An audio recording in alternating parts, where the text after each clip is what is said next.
Okay, friends, welcome to the webinar. We're going to wait just a couple of minutes for more people to log in. In the meantime, if you would mute any audio, and while you're waiting, it would be great if you were to locate the chat function at the bottom of your screen, where you'll if you click it, we want to invite you to write your name, your location, and one word that expresses why you are on this particular webinar. And so your name, your location, and one word that expresses why you're on this particular webinar. It'd be fun to see where we're all coming from and what the motivations are that brought us into this conversation. So take a couple minutes and do that now, and we'll begin shortly.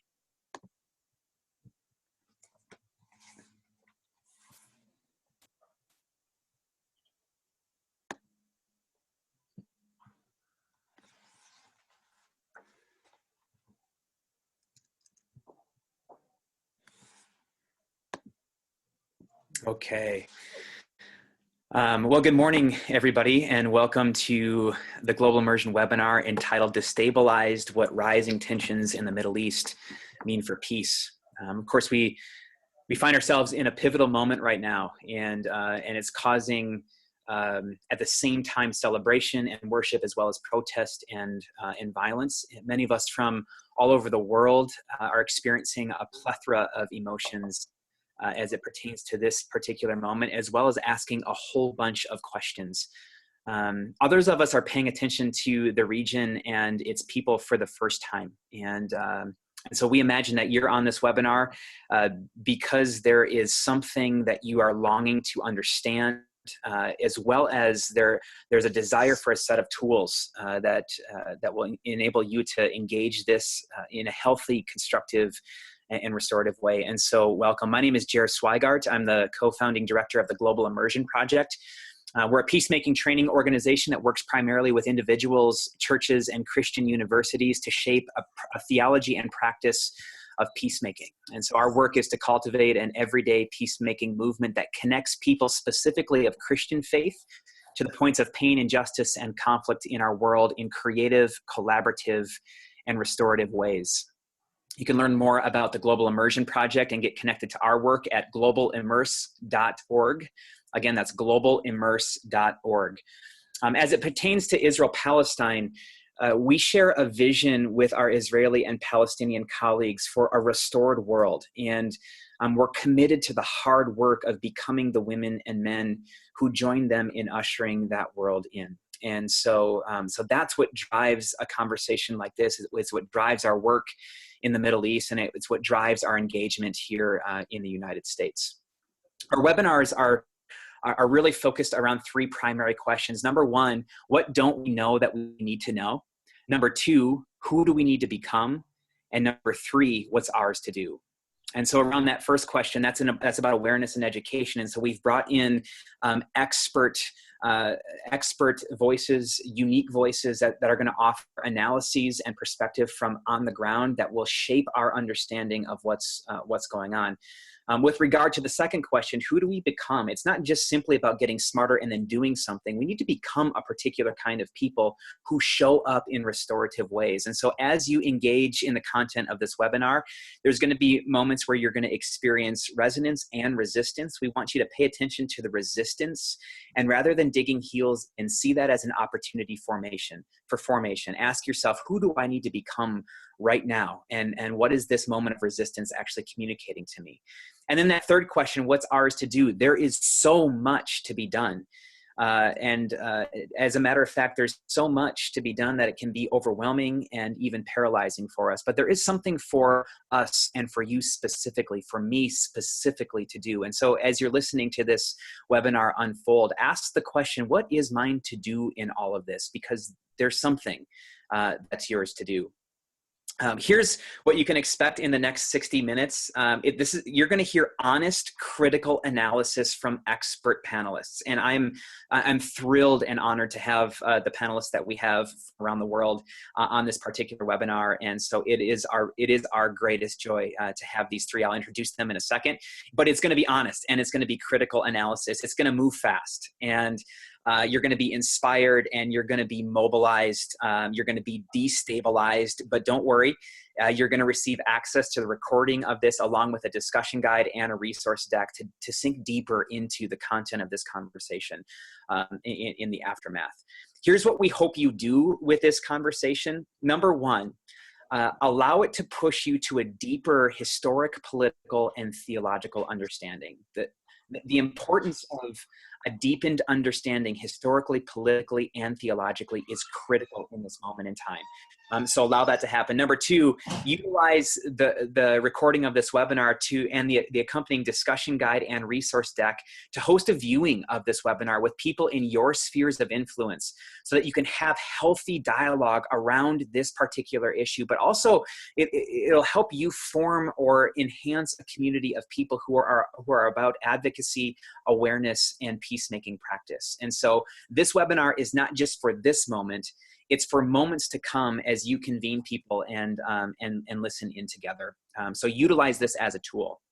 From a logistical standpoint, if you have the opportunity to mute your audio, go ahead and do that so that the conversation is as uninterrupted as possible. And for those of you who are just joining us right now, if you utilize the chat feature, which you'll see on the bottom of your screen, if you click on that chat feature, we'd love to see your name, your location, and one word that you would use to describe the reason that you're on this webinar. So your name, your social location, and one word that expresses why you're in this particular conversation with us.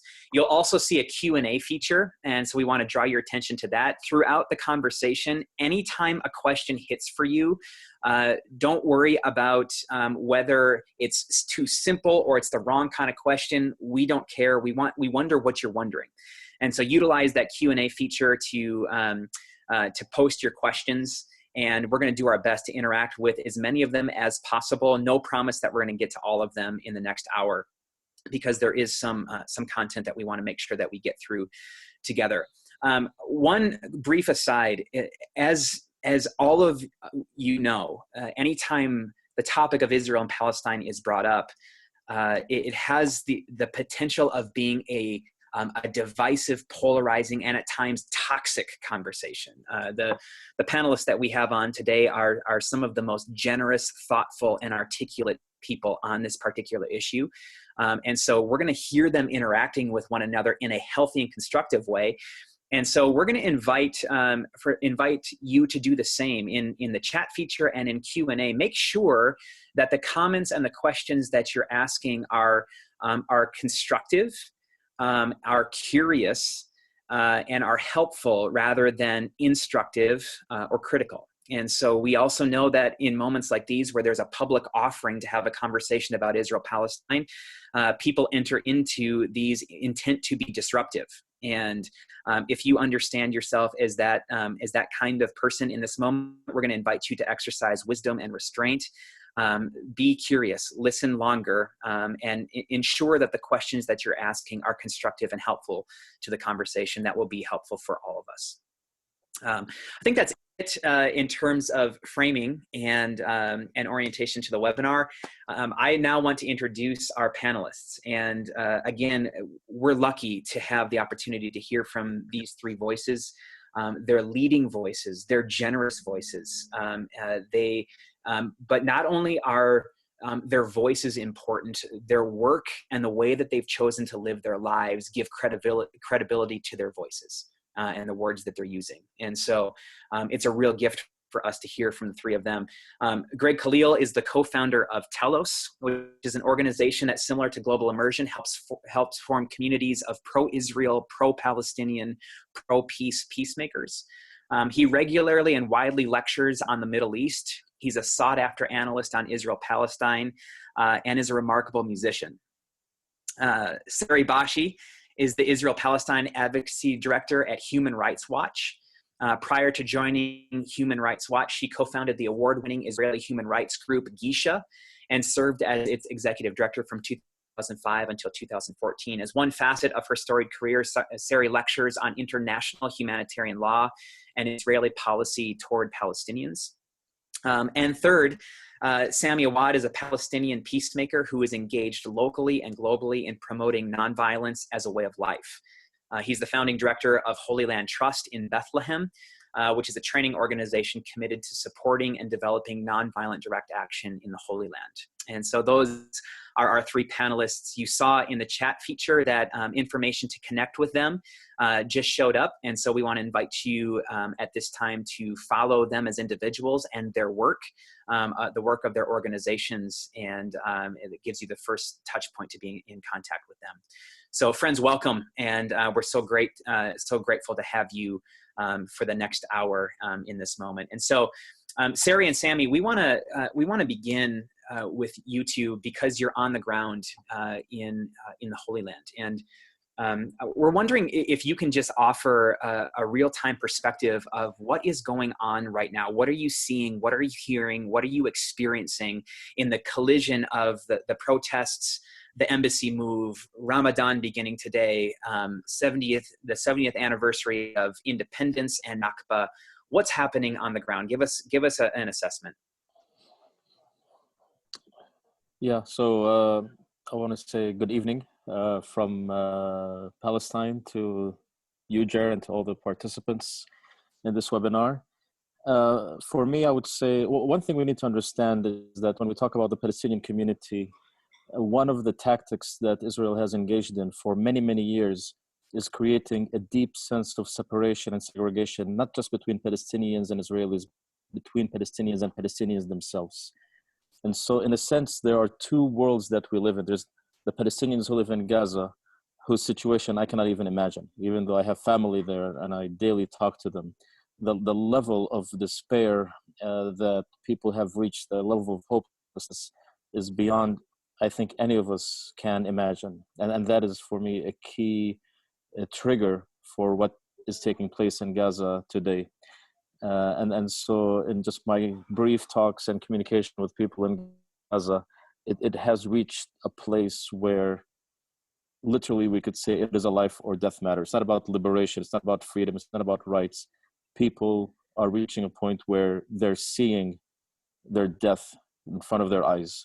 And this is, we're talking about 2 million people and more who have been trapped in this prison for all of these years, who have completely lost any hope in anything saving them the future except engaging in what they're doing, which is this attempt to voice their voice to the world, to be heard. But within that, it's not even just voicing their protest. It is saying we would rather die in this death than to die with no food and no medicine in our bodies, and even water as well, as hopefully we all know, where the water is just completely destroyed in Gaza. The West Bank, and I live in Bethlehem, and it could be different cities, but just being in the West Bank over the last few days, there is also this sense of deep despair, just this not knowing what we could do. And this is, again, part of the separation and segregation. I get calls, what can we do? What should we do? What do we have access to do? And you see people, they use social media has become one of the tactics to engaging. But when you look beyond this, yeah, you could go protest and throw stones at the wall at Rachel's tomb. But we've been doing this. What next? What is going on? So for me, it's just this deep sense of not knowing, deep sense of also surrendering at the political level, and the growing mistrust that is growing. You know, when we look at the situation today, we could look at it and say, okay, this is the moment of what's happening. But let us not forget where we are today is a combination of failed negotiations that have been going on since 1993 that have resulted in really nothing for the Palestinian community, and add to that 70 years of a continuous Nakba. The catastrophe continues for us as Palestinians. So for me, it is this sense of fear, not knowing, this subtle reflection that is taking place. There's a silence that you see on the streets that is not felt before. And people are really wondering what is going to be next for us as these things that you mentioned all come together in this pivotal point. Yeah. Thanks, Sami. How about you, Sari? And thank you for having me. And I was encouraged to see on the chats lots of words like awareness and learning and peace and love. And we could use a bit of that right now. I think it's a confusing time in Israel. There's actually a lot of euphoria now. The United States moved its embassy to Jerusalem, which is seen as a tremendous political diplomatic victory for Israelis who deeply favor Jerusalem as their capital. It may sound like a small thing, but it's actually quite important. Israel just won the Eurovision Song Contest. I know people in North America might not know what it is. It's a silly kind of fun pop song contest that Israel participates in. And for many Israelis, it's a sign of international acceptance. It also means the contest will be hosted next year, most likely in Jerusalem. So again, it's seen as establishing our sovereignty over the capital, over Jerusalem. There was recently a huge Italian bike race a week ago that was also held here. So on the one hand, there's a sense of victory. We can do this. We can maintain the occupation. We don't have to think about it. We don't have to look at it. And, we can succeed and even succeed and win on world stages, and maybe more significantly have backing from the United States. I think people in Israel breathed a sigh of relief when the United States government not only didn't condemn Israeli use of force that led to the killing of so far more than 100 Palestinian demonstrators on the Gaza border, but also blamed Hamas for the killings. And so the current situation has been able to continue because Israelis have been able to live fairly good lives in a kind of bubble. The economy is great. Mostly you don't have to see the occupation, and the international community is not putting up any restraints.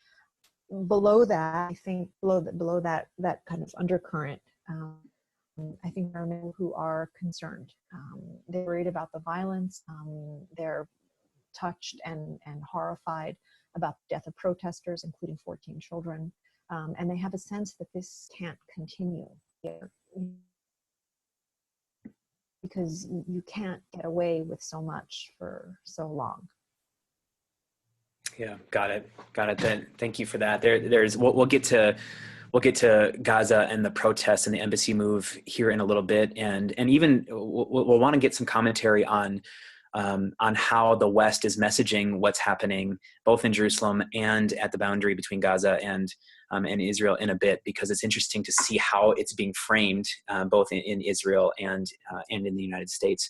But I want to zoom way out here for a moment, understanding that the embassy move is really maybe the presenting or the most provocative or the most celebrated moment, depending on your perspective. But there is so much happening in the Middle East right now, including the Gaza protests, conflicts in Syria and Yemen, the recent withdrawal of the US from the Iran deal. All of this seems to suggest that there are tectonic shifts happening in the region, like throughout the entire Middle East. And so, Greg, from a geopolitical standpoint, what's your assessment of what's happening on a larger scale here? And then secondly, help us understand U.S. policy and even U.S. evangelical contribution to the plates that seem to be shifting over there. Jared, wow, that's a huge question. I'll do my best to be succinct. I think if we take a very, very, very large step back, there are tectonic shifts happening in the Middle East and around the world. And particularly for us as Americans, there's a renegotiation of what our place is in the world. And so, post-World War II, with sort of this new world order, there was this two superpowers, US, USSR. Middle East in many ways was battleground of the Cold War, in which the USSR had its various client states like Syria, and we had ours like Egypt. And everybody wanted to keep sort of the chessboard in place. I don't mean to get sort of too theoretical, but it is important to understand what's happening today, because there was a presumption since World War II, even since the fall of the USSR, that the US was a leader, for better or for worse, of maintaining that world order and all of the values that perhaps we didn't live up to, but we certainly ascribed to, about democracy and whatnot. And I think right now what's happening is that in some sense we are becoming more involved with key allies in the Middle East, like Israel and Saudi Arabia. And in another sense, the Trump administration currently has potentially a different worldview on what role the US is going to play in the international stage. And what comes after that isn't clear. You know, one doesn't have to be sort of like a proponent of US sort of quasi-empire around the world or anything, but what's destabilizing in this current moment in history is there isn't a real vision for what comes next. And so a lot of parties, a lot of different actors are moving into this space and saying, well, if there's a vacuum, if the US isn't going to fill this role, you know, how can we fill it? How can sort of we renegotiate things? So that's a very, very cartoonish and wholly unsatisfactory exposition to a larger problem. So I apologize, but I just wanted to sort of name up front that there is this broader sort of shifting happening in terms of what the US's role is in the world. When it comes to the Middle East, there are a variety of different factors in play.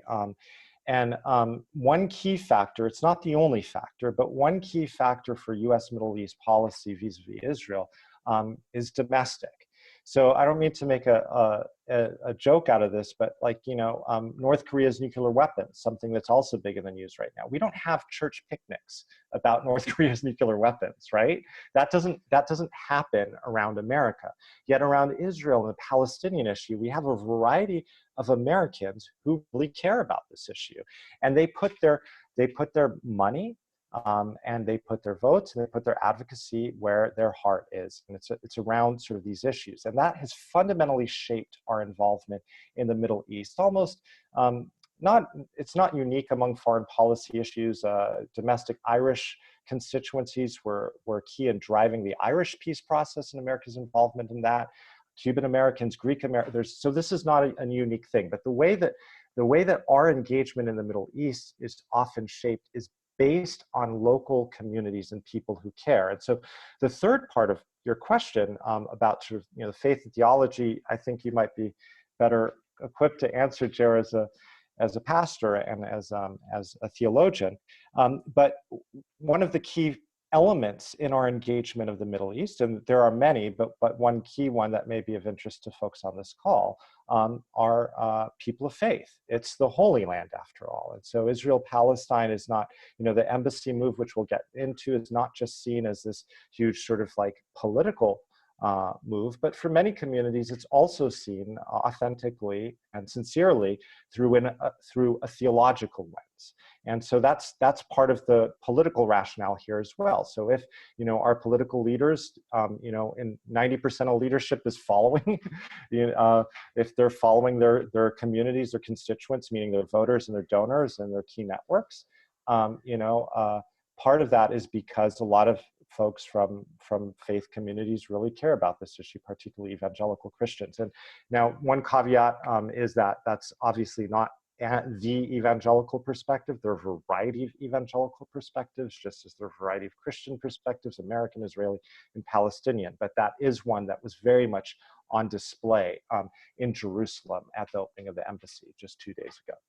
Mm-hmm. Yeah, that's super helpful. I wonder, Sami and Sari, weigh in on this as inhabitants of the space. What is it like for you watching U.S. American policy shape so much in your neighborhood? And I wonder as well, how do you interact with or perceive American evangelical engagement in this particular issue? How are you, and how would you describe your constituencies understanding this and interacting with American policy, American evangelicalism, and how it informs your lives real time? There's an expression in Israel that when the United States sneezes, Israel catches a cold. And I think I would add to that when the United States sneezes and Israel catches a cold, Palestine gets pneumonia. A lot of what's happening here is deeply affected by US policy. And if we look at what's been happening in Gaza, one of the things that's been frustrating for human rights activists here is that there's no address at the United States. It used to be that Israel would look to the United States and it was enough of a whisper or a lifting of a finger, and people would restrain themselves. And now you actually have the opposite. You have, to some extent, the United States egging on Israel. And it's worrying. I mean, it is what it is. And it's a challenge to us to develop other means of restraint and to look for other places in the world. And maybe that's not a bad thing. because maybe where there's a leadership vacuum from the United States, others will step in. I was at a briefing today for the EU delegations in the region, and one of the points that we've been making for a long time, but maybe now could be more successful, is you need to step in because there's a leadership vacuum in terms of democratic values, in terms of respect for fundamental rights, and this is the time not to take a back seat to the United States. Mm. Yeah, and for me specifically to answer the question, I think we are living, I think, one of the biggest challenges when it comes particularly to the group within the United States of American Christians, evangelical Zionists or Christian Zionists, who are absolutely giving this dispensationalist end days blind support in a theology that, for me at least, and many of us, of course, goes against everything that is based on the teachings of the scripture and the gospel, and especially our Lord Jesus. And for me, this is a big challenge. And at one point, I would say it's really amazing for me, and I'm not a conspiracist in terms of this approach, but for many years, and it's due to work that you guys are doing, and Greg and many others are doing around the United States, and the Christ at the Checkpoint conference that's held every 2 years, we began to see a greater opening within the evangelical church in the US to become more engaged in peace and justice, more understanding, more awareness, understanding that being pro-Israel doesn't negate you being pro-Palestinian. Even if you have a theology for that, you could still engage in defending and fighting for the rights of the Palestinian community. But it seems at that pivotal point where many of us began to see the tipping point take place, somebody like Trump is elected into office, who's pushing this agenda that he probably never even knew before, theologically, much more than any president before, and just has lifted up that voice and regained its place in, I want to say, mainstream evangelical churches, when we see 80% of evangelicals vote for somebody like Trump. And this for me is really worrying that this will continue. And then for me, when I look at it, the celebration of the movement of the embassy as a religious celebration, a fulfillment of prophecy, never again this will be dismantled. This is the return of the Jewish people to their capital, that's been their capital for 3,000 years, using the words of the prophets and quoting the Bible in this, really scares me and challenges me even more than the political move of the embassy, because within the Christian theology of Zionism, ultimately there is the death and the destruction and the displacement of not just the Muslims of the land, but Christians like myself and my family who have been here. And that for me is very worrying to see this theology regain its popularity and ground. And my hope, of course, and my prayer is that this will be just a temporary thing. But this is where our work needs to happen. We need to continue to push for a theology that is biblically based, biblically truthful, that is based on peace and justice and equality, and honoring and loving all the people of the world and the people of this land especially, and that the Christian community around the world needs to become more involved and working for the rights of the Palestinians, and to stand strong in saying no to Israel when it does and continues to do its human rights violations to our people here.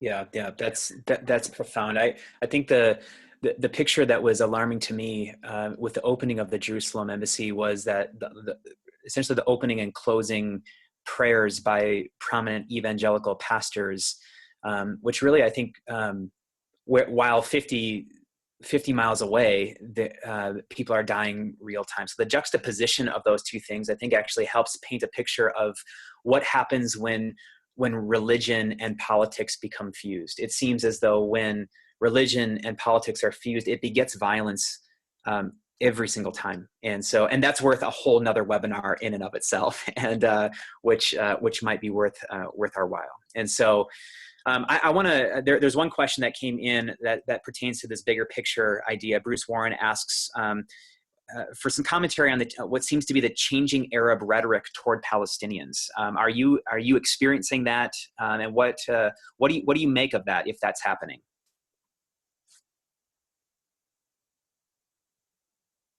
Sami, I think you might have some perspectives here, but simply many of the, one of the dynamics in the larger Middle East is the relationship with Iran. And that's always in the background for Israel, Palestine. And I'm going to be very simplistic, so you can ask questions, we can dive deeper, but basically there's a very bad historic relationship between the Arab Gulf states and Iran. Israel and Iran don't have a great relationship. Netanyahu, for a number of years, his first real big political movement in the Knesset was a speech about the Iranian nuclear threat a couple decades ago. This has been sort of a drumbeat of his political movement, and he and many others within Israel, though not all Israelis, including many of the security establishment. But Netanyahu sees Iran as a huge and potentially existential threat to Israel. And just so I'm a little clearer, many in Israel's security establishment disagree with that assessment. But this is a key facet and perspective of many Israelis. So in terms of Arab rhetoric changing towards the Palestinians, there's some new alliances that are becoming more public between Gulf states and Israel, which had been there, I think, more privately for at least some years now, in their common enemy, vis-a-vis in relation to the common enemy, Iran.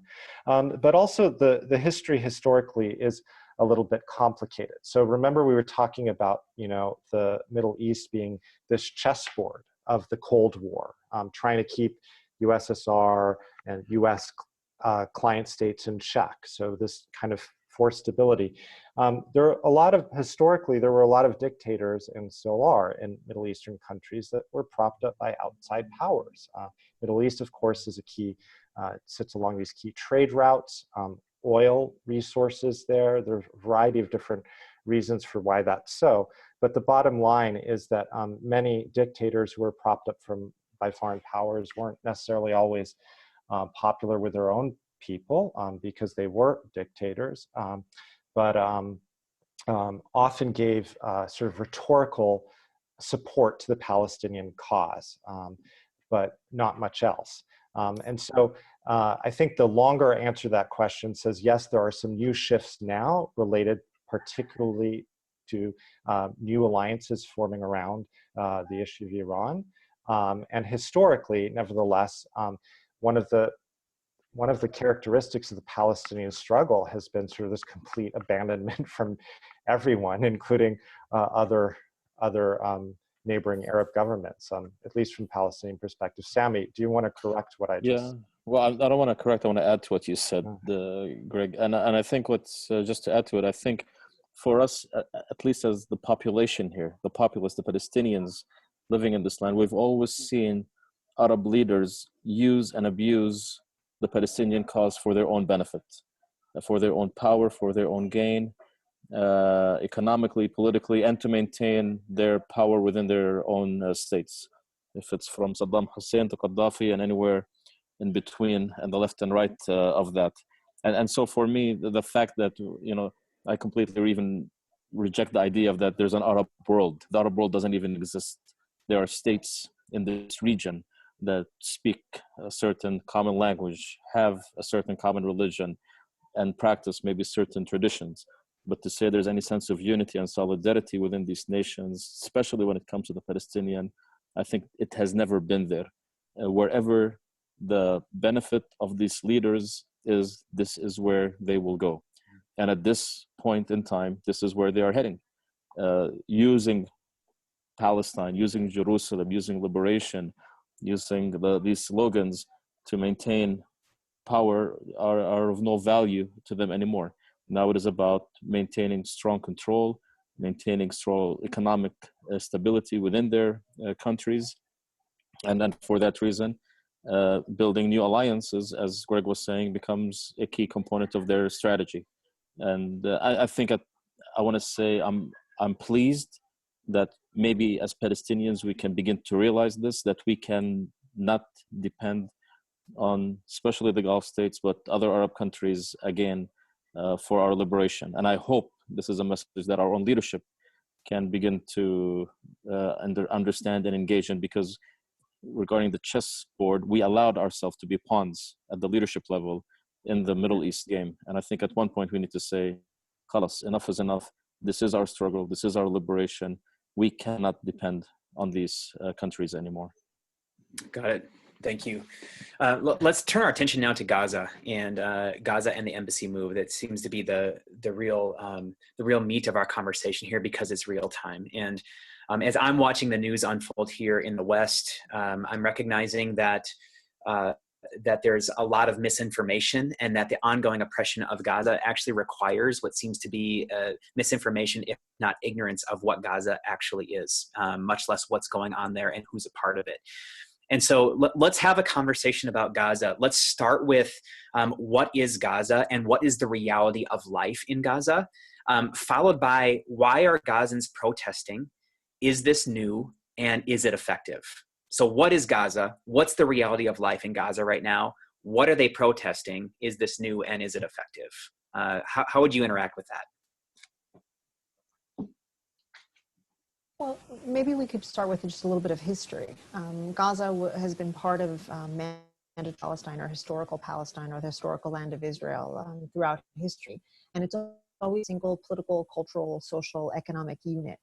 The 1948 Mideast War temporarily separated Gaza from the West Bank and Israel because Egypt was ruling Gaza, the Jordan was ruling the West Bank, and the state of Israel was established in the rest of the land. But that lasted 2 decades, and then the Israeli occupation in 1967 actually brought everything back together. And for the first 2 decades of the occupation, Israel encouraged that kind of reintegration. And so economic, social, cultural, familial ties were reestablished. As the security situation broke down, and as the Israeli government abandoned what it had considered to be a dream of an enlightened occupation, it increasingly began to close off Gaza, the West Bank, and Israel in the way that Sami was talking about, separating Palestinians from Palestinians. So we've reached a point where it's gotten so extreme for Gaza that the Gaza Strip is actually completely cut off from the rest of Palestine. It's separated from Israel by a fence. Israel doesn't allow passage via the air. No, the airport has been closed, or the sea, and the border with Egypt is mostly closed. And transit has been narrowed to 3 discrete crossings that are mostly closed. There's a crossing with Egypt that opens every few weeks for humanitarian reasons. There's a crossing with Israel, which is also the crossing to travel abroad or go to the West Bank. And their passage is less than 2% of what it was in 2000. It's only for exceptional humanitarian circumstances. And all of the goods for Gaza's 2 million residents is limited to a single crossing as of now, called Kerem Shalom, that was badly damaged in basically a fire that rioters set on Friday. So you have this tremendous vulnerability as well, where there are these choke points. And in this case, after it was Palestinian demonstrators who damaged Kerem Shalom, but because that's become the only choke point, Gaza is now extremely vulnerable because you can't get goods in. And so, imagine the island of Manhattan being cut off from resources. You don't expect the island of Manhattan to grow its own food. It's just not enough. And so, people, there are shortages of fuel, there's shortages of medicine. There's a tremendous strain on the hospital system, which is struggling. The situation in Gaza is a man-made crisis. It's 2 million people, a majority of whom are children, 70% of whom are— Sari, we've lost your, there you are. I think you're back. We lost your audio just for a second. See if you can start back. Oh, sorry, can you hear me now? Yep, we're good. Yeah, I was saying Gaza is 2 million people, 70% of whom are under the age of 30, a majority of whom are children. And there's no way to have a horizon because you can't travel, because you can't get your goods to market, because people can't come to visit you to have the kind of exchange that makes life more normal. So unemployment is now 49%. For young people, it's 65%. For young women, it's above 80%. 70% of the population is reliant on humanitarian assistance. There are power outages that can last up to 20 hours per day. And Gaza is urban. These are elevators, these are hospitals, these are electric water pumps that need electricity. There's a physical and humanitarian deterioration, but I think maybe what's hardest is blocking horizons for young people. And I think that's part of what you see in these demonstrations. People are desperate for freedom. They're desperate for some kind of horizon that is being cut off. Sami, I wonder how you're understanding these protests, and obviously from a Palestinian perspective, but also from the West Bank, how it is that you're viewing what's going on there, and how would you interact with Sari's perspective right there around the emerging generations protesting with a level of desperation? I've heard recently commentary on these people are so desperate they're simply willing to die. It's freedom or death. And so give us your understanding of what these protests are, why it's happening, and is it effective? Yeah, I mean, just to add to what Sari said, recently I read a poll where it actually showed over 20% of the young generation in Gaza, in the Gaza Strip, and this is up to 25 years old, has considered suicide at one point in their life. So imagine just that number alone when we're talking about it. This is how desperate and depressed the situation is in Gaza. And so for me, it goes without say. These people, as I said before, are seeing death right in front of their eyes. And if I'm going to die, I would rather die, and yes, I would say as a martyr. And it's not because of what's going to be in heaven for me, but I want to die in here and attempting to try to have my voice heard, and attempting to seek liberation, and attempting to engage in a new reality, than to die home from hunger and starvation and malnutrition and lack of medicine. So the situation in Gaza is beyond bleak. And as I said, even me as a Palestinian who lives in the West Bank, I cannot even comprehend and understand what the situation like in Gaza is.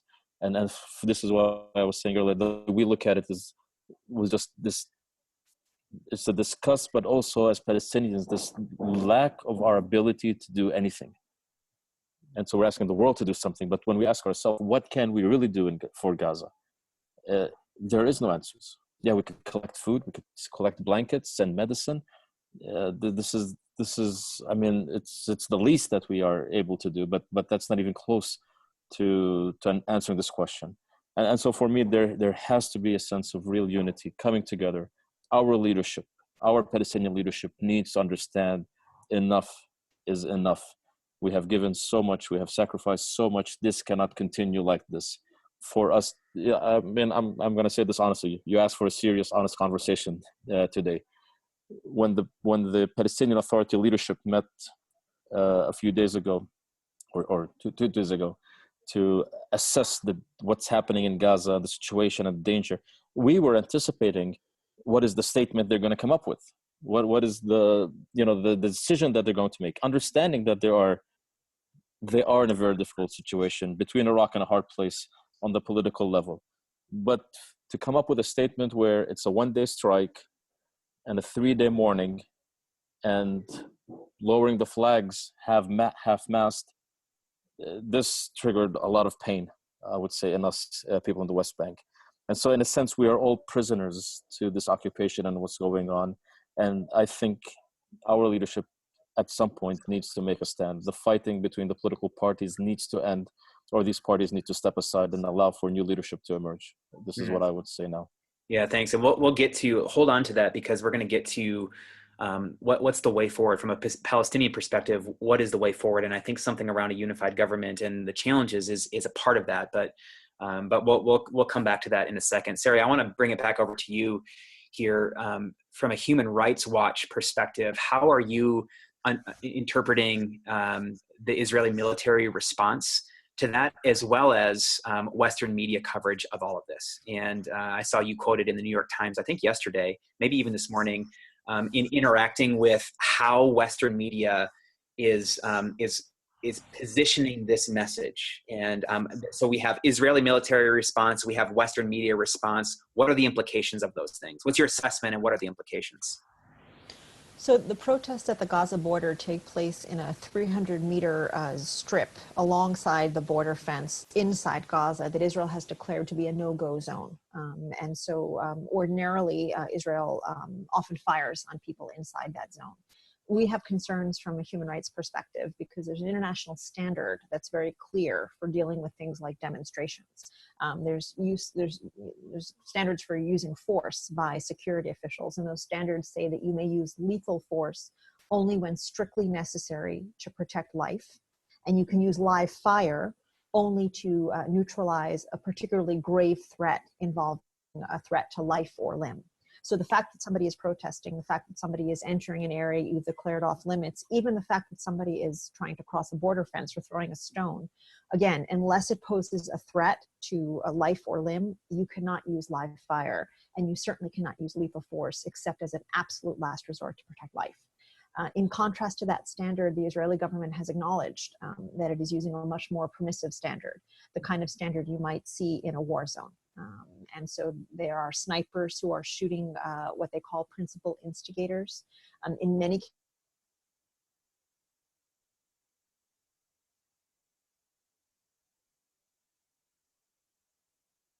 who will not have use of their legs. And then for others, for more than 100 demonstrators, it has been lethal force. And part of the problem is that even whether you're trying to kill somebody or not trying to kill somebody, when you fire live rounds at thousands of people moving around, you're going to kill people. It's expected. And I think the concern is that the narrative in the Western media is providing cover for the lack of a response. There has been some more response from European countries. The United States response was, I didn't even understand it, saying, well, it's Hamas's fault. So there's a question that people are asking, which is, who are these demonstrators, and is Hamas sending them, or is it organic? And the answer is both. Nothing happens in Gaza without Hamas being involved and without Hamas in some way allowing it to happen, because it's a very tightly controlled area. So during ordinary times, Hamas police prevent people from reaching the border fence, except when Hamas wants people to reach the border fence. And now it wants people to reach the border fence. And they've also been sending buses and bringing people to the border fence. Simultaneous with that, you have an organic grassroots demonstration that doesn't necessarily want to be co-opted by Hamas. But from a point of view of the safety of the demonstrators, it doesn't matter. It doesn't matter who sent them. It doesn't matter why they're there. You cannot shoot people unless they imminently threaten your life or your bodily security. And I think that within the Western press, what's getting lost here are these people and Israeli responsibility to abide by international law. I want to add to that.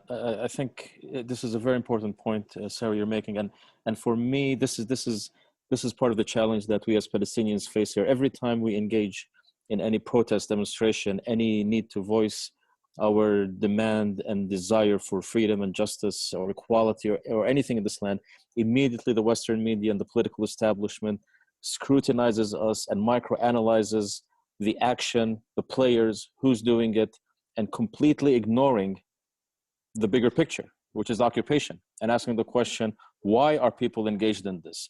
And immediately, as soon as people think Hamas, or these are violent people, or their non-violent tactics are really not non-violent tactics, like people's lives are being lost as the media in the West goes into this analysis of strategies and tactics and players.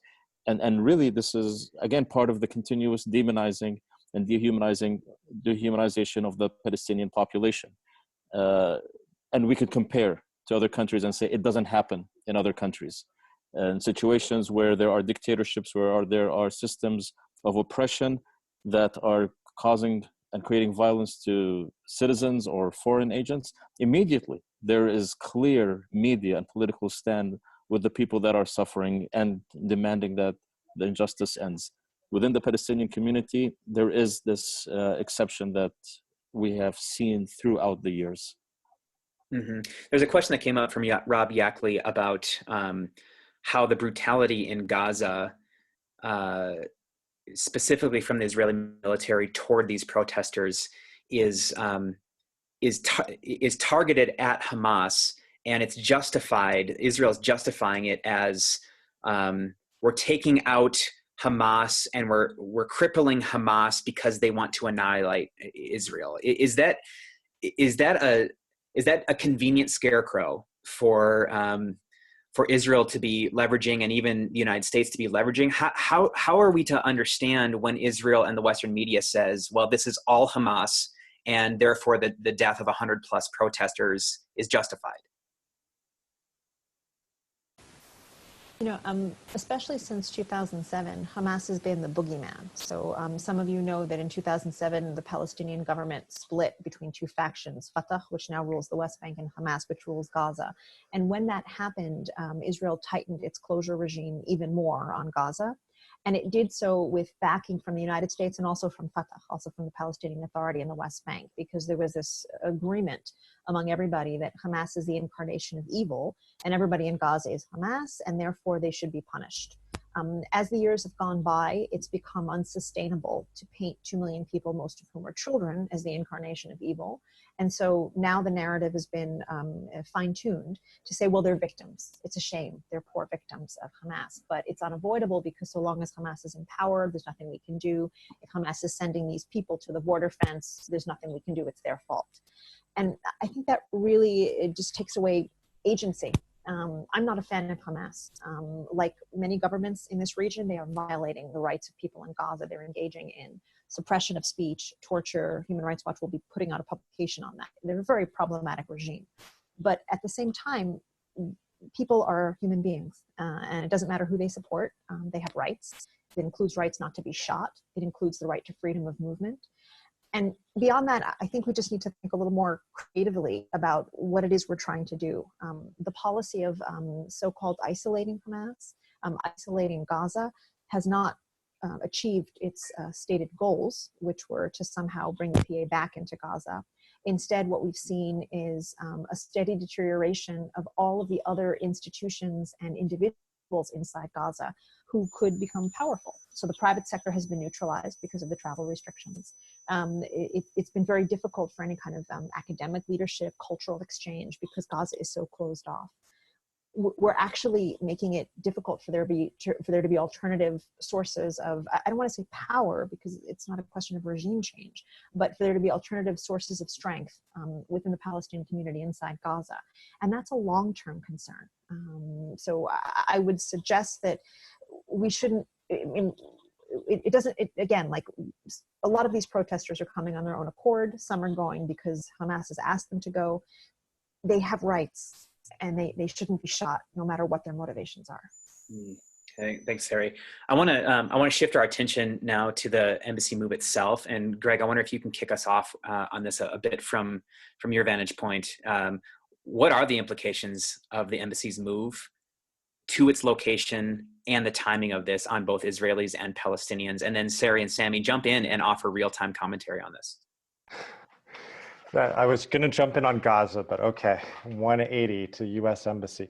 The two are clearly connected.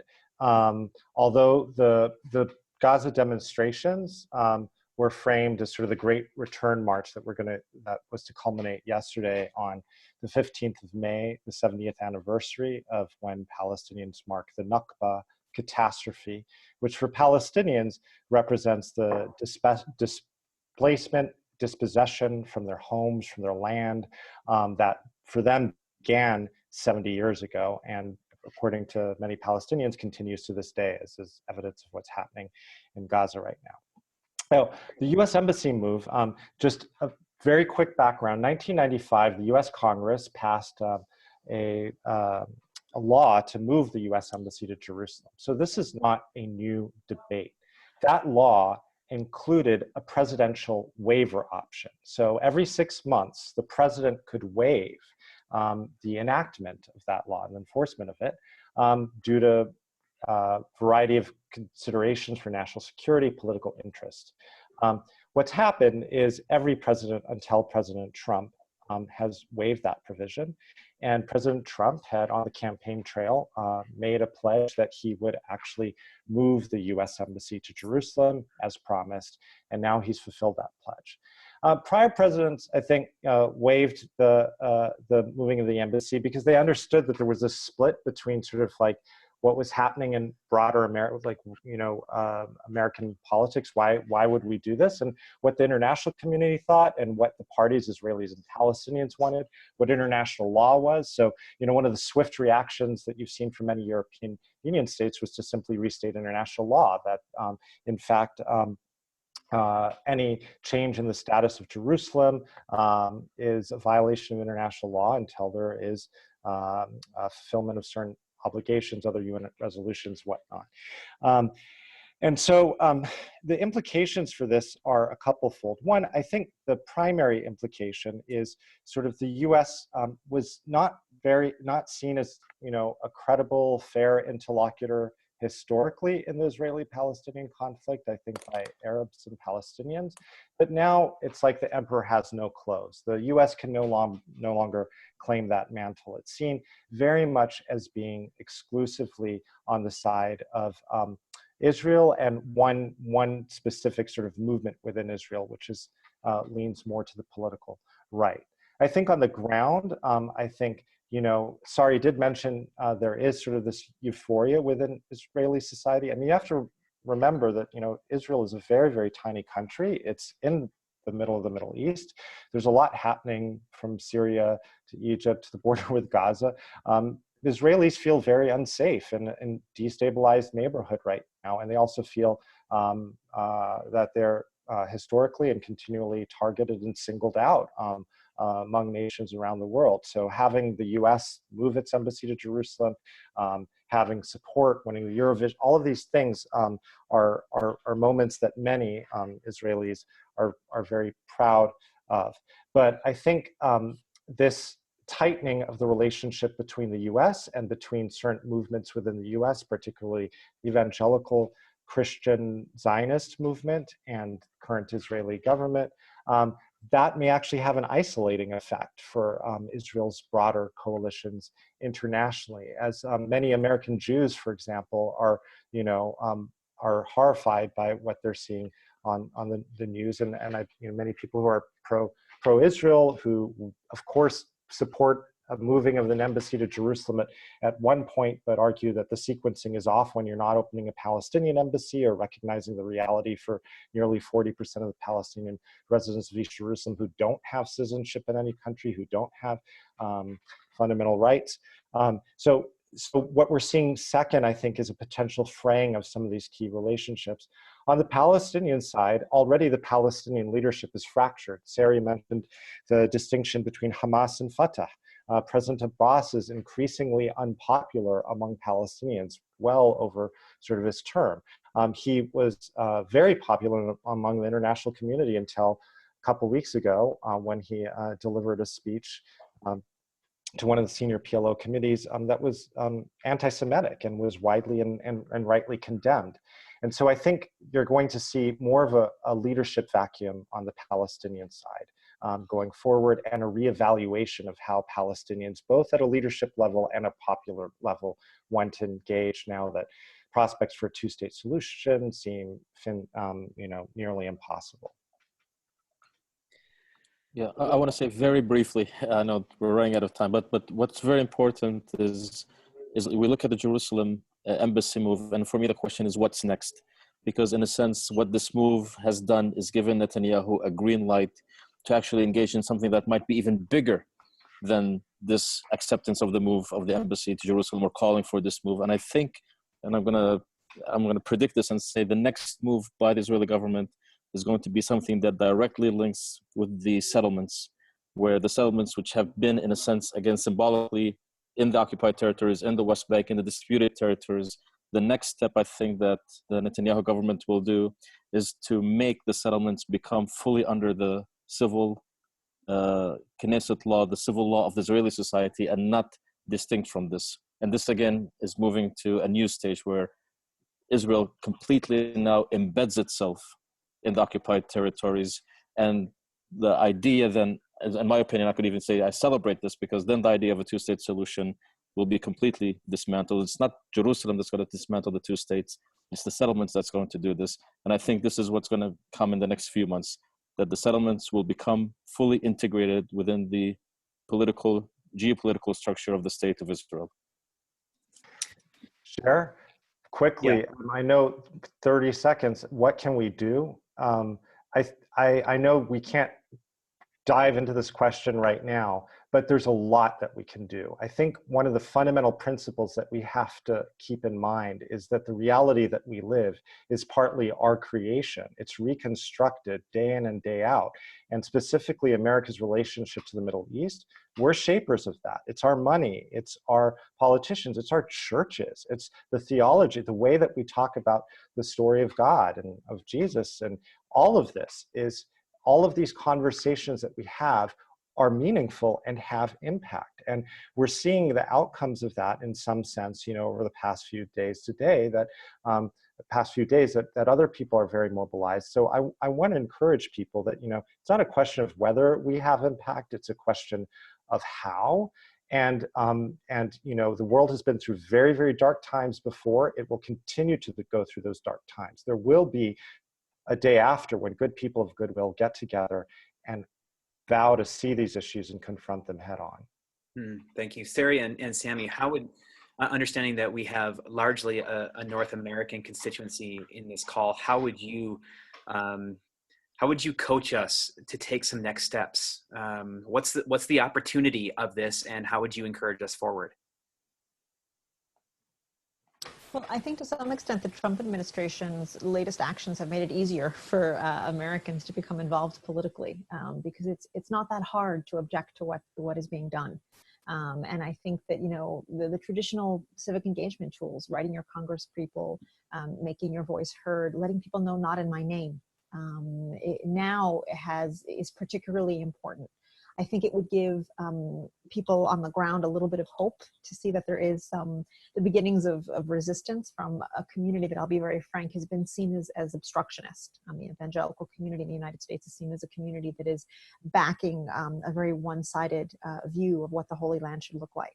And I think to see louder and louder voices, including at the political level, it won't change things tomorrow, but it's the right time. It's the beginning of change, and I would encourage you to do it in a respectful and empathetic way that is able to contain some of the anger and pain of the people that you may be speaking to, but that doesn't need to cause you to fall silent. Mm-hmm. Yeah, thanks. And Sami, if I could steer your contribution here just for a moment, understanding that so much of the struggle here is having healthy, civil, constructive discourse, nonviolent conversation about this is so challenging. If we have right now 125 people listening in on this, how do these 125 people even talk about this in a way that's constructive and moving forward rather than causing folks to lean out? Yeah, it is not easy. And the system that has been created around this conversation is one where anybody who voices any view, opinion, or even questioning the injustices that's happening to the Palestinians is immediately labeled in terms of their theology and their belief system within the Christian community, or being anti-Semitic and in their political and ethnical view. So for me, I think we should be courageous enough not to worry and not to fear response. We, and I would say specifically within the Christian community, we were always called to enter through the narrow gate. And then the narrow gate is one where we have to rip all of these things off and say, we stand for justice, we stand for rights, we stand for peace, we stand for love, and we stand strong against those who are committing injustice. Not in any way to demonize them, but in a way to liberate them from what causes them to commit the injustice. So we have to stand strong in our voice, and we have to be ready and willing to lose some of our friends. We have to be ready and willing to lose even some of our reputation. We had a person who lost his life for us. So it's okay if we lose a little bit of our reputation here and there and our friendships here and there for us standing with justice, because these people are going to come back to us and say thank you. You know, if you look into South Africa and the apartheid system, and you go now to South Africa and you ask white people in South Africa, how many of you were for apartheid during apartheid, those who lived at that time? None will say this. And it is because there were those white people during apartheid who stood against apartheid that represented that community. And for me, I say the same thing within the Christian community, within the Israeli Jewish community. 30 years from now, we're going to come and meet these people and ask them and challenge them, who of you were for the occupation? And none are going to say they were for the occupation, because there were the few Jews, the few Israelis, the few Christians in the US who stood and had a strong stand and who shifted the reality for us. Thank you, you three, so much. There is literally hours and hours more of conversation and training connected to not only what you said, but what comes up out of this. And so we'll take the next steps in making sure that these conversations are had and capacity is built on this. Thank you, you three, for your contribution. There are three next steps that we want to offer for those of you who are listening in right now. Number one, as friends and as emerging everyday peacemakers, we want to encourage you to take the next 5 minutes after this webinar closes to reflect on our opening three questions. Number one, what did I learn? What's the thing that I didn't know that I know now? And along with that, what kind of homework do I now need to engage in to learn more? Number two, who must I become? If, like Sami just said, especially for those of you who identify as followers of Jesus, entering through a narrow gate means pulling off the things that allow us entrance. What does it mean to become someone who is pro-human, pro-justice, pro-peace? And that might not mean that we remain neutral in moments of injustice. As a matter of fact, it doesn't require that we remain neutral. So who do I need to become in order to be constructive and restorative in this particular conversation? Number three, what is mine to do? There's something that is yours to do in the aftermath of this call. And it'd be a great opportunity for you to take a moment just to understand what that is and write it down.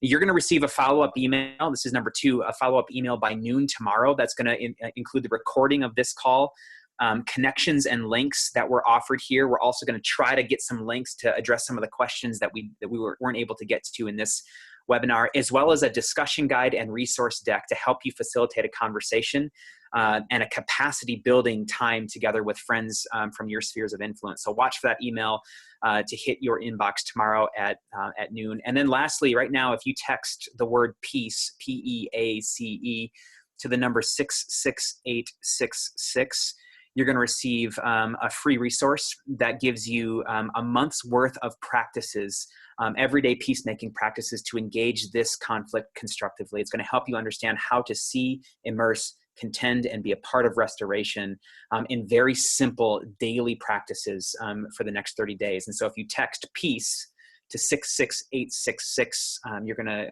grab access to that resource. Friends, pray for the peace of Jerusalem. Because the peace of that place impacts all of us. And so thank you, Sami, Greg, and Sari, for your work and for your messaging. And friends, peace be upon you as you continue to move forward in restorative and hopeful ways. Thanks so much for being a part of this.